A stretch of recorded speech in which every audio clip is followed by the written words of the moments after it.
The magic stick. A poor man was married to a beautiful woman. The man and his wife never quarrelled. The husband loved his wife. The wife loved her husband. They were very happy. But this happy couple had a rich, handsome neighbour. He saw the poor man's beautiful wife, and he fell in love with her. "I want to marry her myself," he thought. Every day, when the woman's husband was working in the fields, the rich man went to the poor man's house.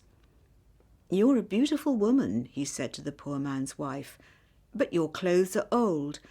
Why doesn't your husband buy new, pretty clothes for you? I'm sure he doesn't love you. If he loved you, he would buy wonderful clothes for you.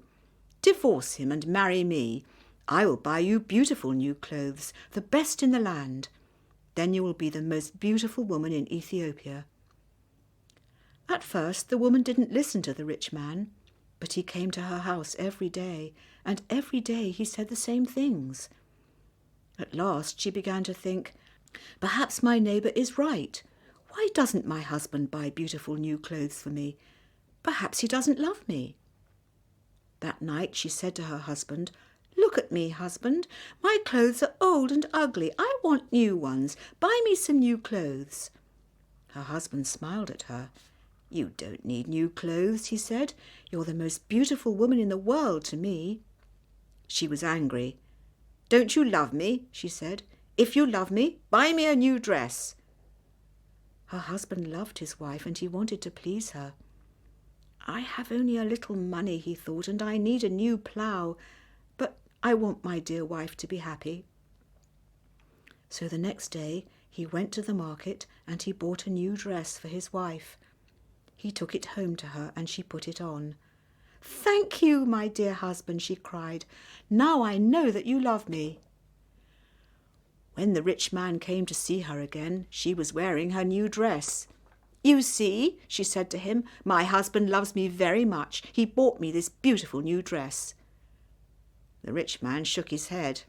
"But a good husband doesn't only give his wife new clothes," he said. "He gives her gold. Where's your gold necklace? Where are your gold rings? Why doesn't your husband give you those?" He opened a box and showed her some beautiful gold jewellery. "Look at these," he said. "Divorce your husband and marry me, and I will give all these to you." The woman did not listen to him. "Go away," she said. "I love my husband, and he loves me, and we are happy together." But the rich man came again every day, and every day he showed her the box of jewellery. At last she began to think, "Perhaps the rich man is right. Why doesn't my husband buy gold for me? Doesn't he love me?" That day she didn't make a fire. She didn't cook a meal. Her husband came home late after a long day in the fields. He was tired and hungry. "There's no dinner for you tonight," his wife said. "You don't love me." "What?" her husband cried. "But my darling, I love you more than anything. You're the most wonderful person in the world." "Then why don't you buy me some gold jewellery?" she said. "When a man loves his wife, he gives her a gold necklace and rings for her fingers." Her husband looked worried. "I spent money on her new clothes," he thought. "How can I find more for gold? I'll go and see my brother. Perhaps he will lend me the money. I must buy gold for my dear wife. I want her to be happy." The next day he went to visit his brother. "Lend me some money, brother," he said, "and I'll work for you in your field." "All right," his brother said, "but you must work hard. There are many stones in my field, and you must move them all away." Her husband agreed and took the money. He went to the market and bought some gold jewellery. Then he took it home to his wife. His wife was very happy. She put the necklace round her neck and put the rings on her fingers. "Look at me," she said. "Am I not beautiful?" "You're very beautiful," her husband said. "If you are happy, I am happy." She put her arms round his neck. thank you, my dear husband," she said. "Now I know that you love me." The next day her husband went out very early, before the sun rose in the sky. He ran to his brother's field. It was covered with stones. "I must work very hard now," he thought. "I must start early and stop late. I must pay my debt to my brother." His wife was working happily at home.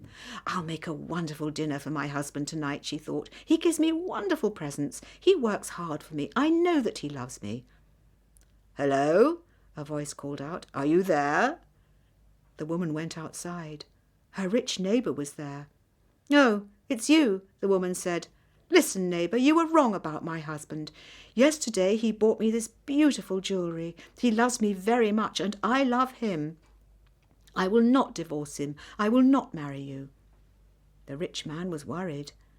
Her husband loves her too much, he thought. If I want her, I must be clever. At last he said, Your husband gave you clothes and jewellery, but I can give you more than that. What? What do you mean? The woman cried. Can your husband make miracles? The rich man asked. Miracles? No, of course he can't make miracles, the woman answered. Only God can make miracles. Men cannot make them. But I can, the man said, because I love you. Love can make miracles. If your husband loves you, he can make miracles for you. If you love me, I will make miracles for you. Make a miracle for me now, the woman said. I can't, the rich man answered. You must promise to love me first. You must leave your husband and come to me. Then I will make wonderful, wonderful miracles for you. The woman said nothing, and the rich man went away. That night the poor man came home late. He was very tired and hungry. His wife brought water for him, and he washed himself. She brought delicious food for him, and he ate it. My poor husband, she thought, he works so hard for me, and he is so tired and hungry. The rich man is foolish. How can my husband make miracles? It's impossible. But the next day, and the day after, and the day after that, the rich man came to her house again. Did your husband make a miracle for you yesterday? He asked the woman. Leave him and love me, and I will make many, many miracles for you every day. At last the woman began to listen to him.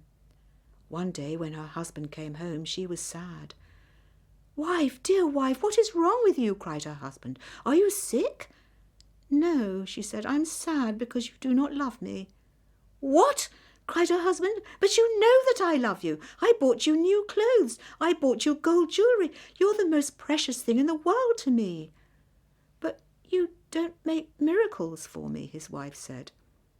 Her poor husband was very surprised. Miracles? Of course I can't make miracles, he said. Why do you want a miracle? Who gave you the idea? Our neighbour came to see me today, the woman said. Love makes miracles, he said. If a man loves a woman, he will make miracles for her. Her husband was very worried. That wicked man wants to take my wife, he thought. All this trouble comes from him. When he first came here, she wanted new clothes. Then she wanted gold jewellery, and now she wants a miracle.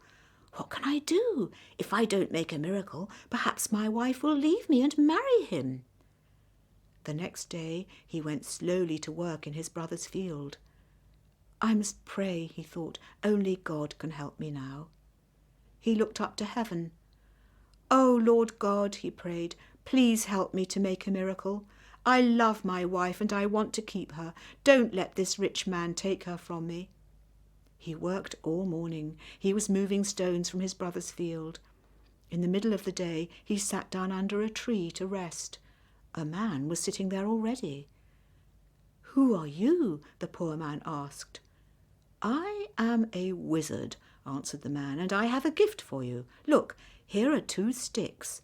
They make miracles. Miracles? The poor man said. He was happy now.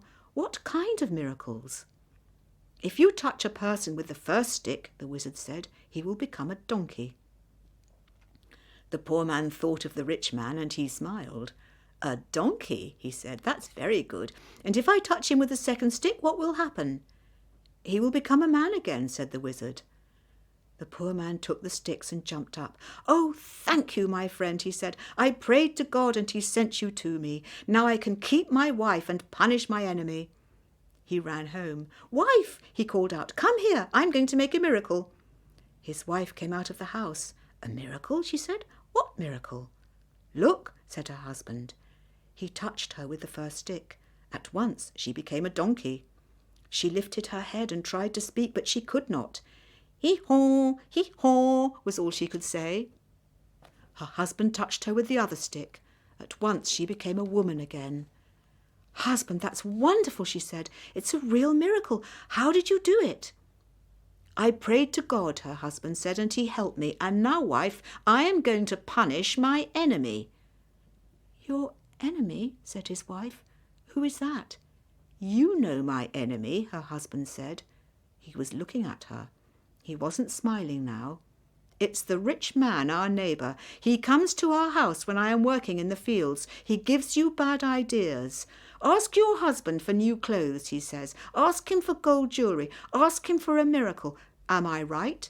Did our rich neighbour give you all these ideas? His wife said nothing. And did you listen to him? Her husband went on. His wife did not look at him. She was ashamed. I'm sorry, she said. It's true. He said all those things. He wanted me to divorce you and marry him, and I listened to him. And do you want to divorce me and marry him? Her husband asked. She looked at him. Her eyes were full of tears. No, dear husband, I want to stay with you forever, and I will never listen to him again. Then take this stick, her husband said, and touch the rich man with it. He gave his wife the first stick, but he hid the second one in the roof. The next day he went to work. Soon the rich man arrived at the woman's house. Well, he asked her, and can your husband make miracles yet? Yes, she said, and she touched him with the first stick. At once the rich man changed into a donkey. Now, said the woman, you can go to work and help my dear husband. She took the donkey out to the fields. Her husband was working there. He was moving stones from his brother's field. Ah, he said, a donkey. Now I can finish the job quickly. From that day, the poor man gave the donkey many heavy loads to carry. The donkey carried stones away from the fields. It took sacks of teff to the market, and it brought flour and coffee home again. For many years the donkey worked for the poor man. The poor man was not so poor now. The donkey was helping him. He was becoming richer. One day the poor man looked at the donkey. It was tired and old. It stood still. Its head was bent down. The poor man was sorry for it. He went into his house and brought out the second stick. Then he touched the donkey with it. At once the rich man stood there. But he was not a handsome young man now. He was old. His back was bent. He was very, very tired. You tried to take my wife away from me, the poor man said. That was wrong. Go home now. Don't look at other men's wives again. The rich man went away and he never came back again. But the poor man and his wife lived happily together for many more years.